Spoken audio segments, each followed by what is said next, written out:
called indefinite leave to remain. You do need to do certain things like under the settlement criteria, the two one criteria of note are that you invest £50,000 in your business and that you apply for intellectual property protection. But that intellectual property protection could be in the form of registering a design for example, a user interface for an app rather than a patent application, for example. So it's all achievable if either you have an innovative, viable or scalable business, that's the test, or if you are co-founding such a business with a British entrepreneur. So you could be joining a British entrepreneur and contributing your skill set and investment and co-founding a business. It is for experienced entrepreneurs who can show that they can scale their businesses internationally, whereas one of the alternatives, the startup visa, just has the test that you can reach national markets. So that having been said, let's just have a look at what the alternatives are. So a startup visa has the same basic test in that you've got to have a viable, innovative and scalable business. But most of the applications that are granted are from universities where there's no pathway to settlement really, unless you switch over to an incubator or an accelerator. So it's for 2 years and it's non-extendable. So unless you're able to switch into an innovator visa, there's little purpose in applying for one. Now, it's very different if you apply for a startup visa within an incubator where they've already endorsed you and where you may well stand a good prospect of being endorsed again for the innovator visa. But if you're with a university, then most of the time, if not all of the time, they will not be able to help you at that after 2 years. You know, it will come, your visa will come to an end, and you'll be in a position where if you don't already have a relationship with an incubator or accelerator, you may struggle to get endorsed. So the more sensible route, if you are considering a startup visa, is to begin with a incubator or accelerator, I would suggest. That's the startup visa route. The startup visa route, where I've spoken about some of the cons, in terms of the pros, the startup visa does allow you for the minority of the time to work on something completely different, so on a part-time basis, because it's for real fresh entrepreneurs and perhaps mostly younger people or people starting out as an entrepreneur for the first time. So it's recognized within the rules that they may need to work full-time. So you have a right to work for the minority of the time, as long as you spend the majority of the time on your business under a startup visa. Difference with an innovator visa is you've got to spend all of your time on your business exclusively. So that means that if you have any investments or any other businesses, they'll need to be put onto a passive basis where your involvement is limited to either being an investor or where you basically relinquish any management role, so you can show that you're 100% focused on your innovator visa, innovator business that's subject of the visa. Now, under both of them and under really all of these routes, you can't spend more than 180 days outside of the country. But under the innovative visa, it's recognized that because the test is you actually have to be able to access international markets, that you'll have an internationalized business, and you may well be spending a lot of the time out of the country. The challenge is keeping that to under 180 days within any 12-month period. So some residence management is required to facilitate that. But that's the same for all of the routes. So what I'd say is that for an innovator, if you're staying outside of the jurisdictions for long periods of time, but within that boundary, then there's more of a recognition that one can expect more of a recognition that would be recognized, given the nature of innovators and entrepreneurs. So startup visa, I think it would be good if you are really just beginning and starting out, but really I would urge considering an incubator or accelerator rather than a university if you really want to be on a pathway to residency. And startup visa though can be great if you are in a position where you'll be endorsed by one of the endorsing bodies, which I'll deal with in a separate part of this course. It can be great if you're just beginning your business, you're not an experienced entrepreneur, you need to spend the minority of your time on something completely unrelated as a revenue source or part-time work, and you're then in a position to switch into the Innovator visa, having initially been endorsed as a startup by an incubator or accelerator that you're going to be with for a 5-year period. On the other hand, if you are an experienced entrepreneur, you can access international markets and you want to be on a 3-year accelerated route to indefinite leave to remain, and you have the requisite 50,000 to invest. I'll speak about the financial requirements and how you evidence that, which is super important. Then the Innovator visa is a great option for you. I think that's going to be the main question that people look at: is should I go for Innovator or should I go for startup? If you can go for both, most people will be going for the Innovator visa, having assessed the factors that I've just spoken about. The second alternative is an exceptional talent or promise application. Now the threshold is very high, and the global talent visa, to mirror the Australian regime, is to be introduced shortly, following Boris Johnson having taken up office. So that's going to be a bit more relaxed, as I understand it, but it's still going to be a high threshold. I'm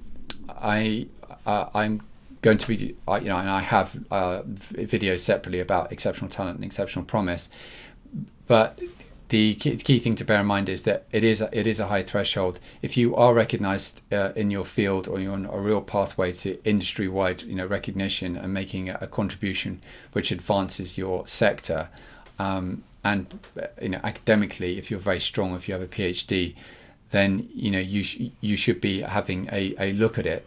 But exceptional promise is only going to get you a 5-year route to indefinite leave to remain, and exceptional talent will put you on a 3-year pathway, so it's another accelerated route. It does involve a similar process to endorsement, but I find that for most of my clients, it's not actually difficult for them to make the distinction. Either they're an entrepreneur and they're doing their own business, or they'll be going into a role of some kind. I suppose the advantage of exceptional talent, if you qualify, is that it does give you more freedom than possibly any of the other routes, except for the tier 1 investor. But the threshold is very high. So either you're really a leader in your field or on a pathway to being a leader in your field and industry, or you're not, in crude terms. So I think that gives you a very brief overview. Sole representative, that is, again, I've done lots of material on this and I'll be doing more. That is a visa route that's designed for senior employees of overseas companies who are setting up branches of those companies in the UK. Because it's for senior employees, that's reflected in the shareholder restriction. So if you own more than 50% of the business, then you're disqualified under the sole representative route. So it's not really for owner managers of businesses, it's for senior employees of those businesses. But we do those applications, conduct those applications for clients where they have a smaller shareholding, but we're still acting for the founder, who is effectively owner manager, and he or she is changing over role to set up the UK entity. You need to have sufficient turnover in the business and sufficient cash in the business to show that the UK venture can properly be funded, including the salary of the overseas representative. Importantly, you can only send one person, whereas with an Innovator visa, you can have a team, you can have an entrepreneurial team. Same with startup, and there's no limit to the numbers of the people that can come. So with a sole representative, though, if you wanted to bring over more people, then you'd initially have one person who sets up the UK branch, and then you'd apply for a sponsor license to then bring over others, which is a bit of a longer process because the application for a sponsor license can take up to 8 weeks. That is the sole representative route. I think the difference between that and Innovator, I do have conversations with clients and prospective clients about this choice. That sometimes can be a difficult one. I think if you really qualify for both, then bear in mind the sole representative isn't an accelerated route. You get indefinite leave to remain after 5 years, or you can qualify for it and apply after 5 years. Whereas with the Innovator visa, it's after 3 years. The investor visa, this is really just about the amount of capital that you have available, because if you do have 2 million, 5 million or 10 million respectively, that gives you 5 years to indefinite leave to remain, 3 years for 5 million and 2 years for 10 million. If you have that sort of money available to invest, and it can be invested in your business, or it could be invested into a vanilla type portfolio in British companies, British Petroleum, for example, and so forth, then you could consider it. But either the capital is available or it's not, or that might not be capital that you want to actually tie up for a long period of time if you're an entrepreneur. So you want to consider that if it's relevant. I think the advantage of it is it does give you complete freedom, because you can work, study, or do anything you wish in the UK within the parameters of the law and the rules. So the choice between investor visa and innovator visa, I think, will probably be a straightforward one, depending on whether that sort of capital is available. The tier 2 high earner route, I've put this here. So tier 2 general visas generally, unless you're for a shortage occupation role, generally require advertising. So the prospective employer needs to advertise. Here, the choice between Innovator and tier 2 general will be straightforward. Either you're an entrepreneur or you're not. You're starting your own business or you're looking for employment. So for most of my clients, there's not a difficult choice to be made between those two. I have put in here like 160k because you can come in as you can found a UK company, and then that UK company can pay you, or your group can found a UK company, and the UK company can pay you a salary of 159, basically 160, to enter the UK, and that role does not then need to be advertised because it meets that high earner threshold. It still needs to be a genuine role, so there still needs to be something, a role for you to fill within the company. And it's not particularly tax efficient, because when you take into account PAYE, etc., I'm going to do some more material on the actual deep analysis on that, how much approximately it costs taking into account the tax liabilities. But it can be an option to be considered for some. It is only a 5-year route to indefinite leave to remain, whereas Innovator is 3 years. So the choice should be easier then. ICT is the tier 2 intercompany transfer, and you can in theory stay up to 9 years there, so 5 years plus 4 if you're paid enough, but it's not a pathway to indefinite leave to remain. Not everyone, though, wishes to secure indefinite leave to remain, setting up businesses here by any means.